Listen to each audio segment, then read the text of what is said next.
Hey YouTube, so I've fixed my 2016 Colorado headlight switch so that it does not snap back to auto.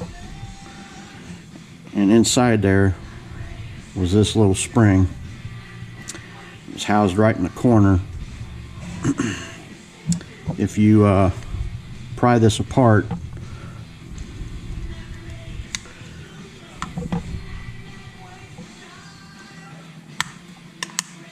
alright,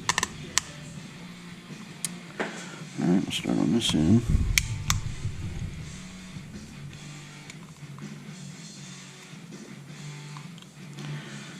Just keep working your way around.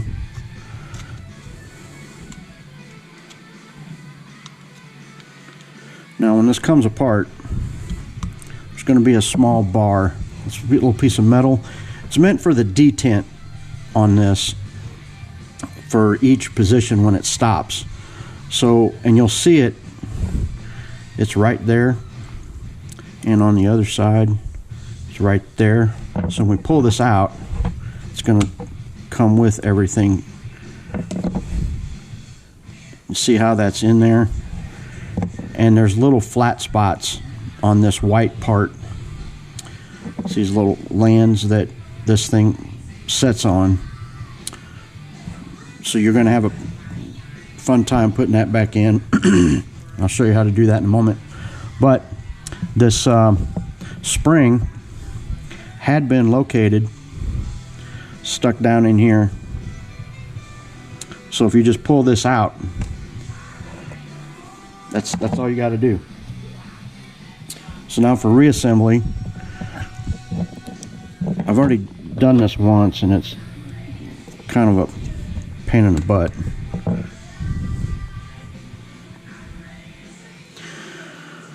So what I'm going to do is I'm going to put one end.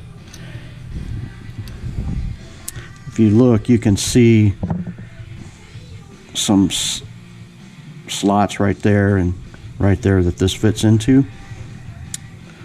So what I'm going to do,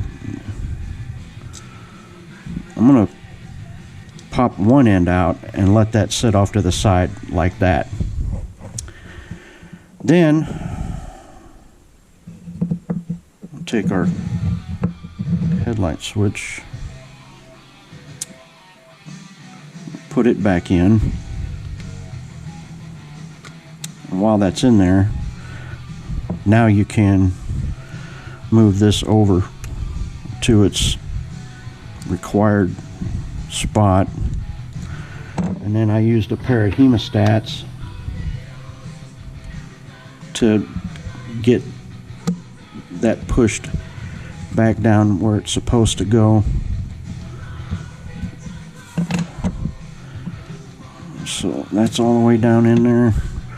And as you can see, it's all the way down on the other side too. Now I'm going to check it, make sure that, yep, there's a definite spot there for each of those positions. So now I'm going to take this, put this back on.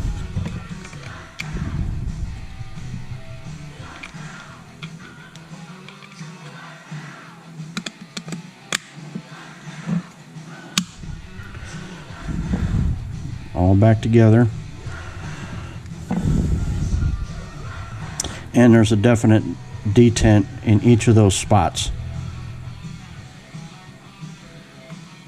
And then you can just put your headlight switch back in. Pretty cool.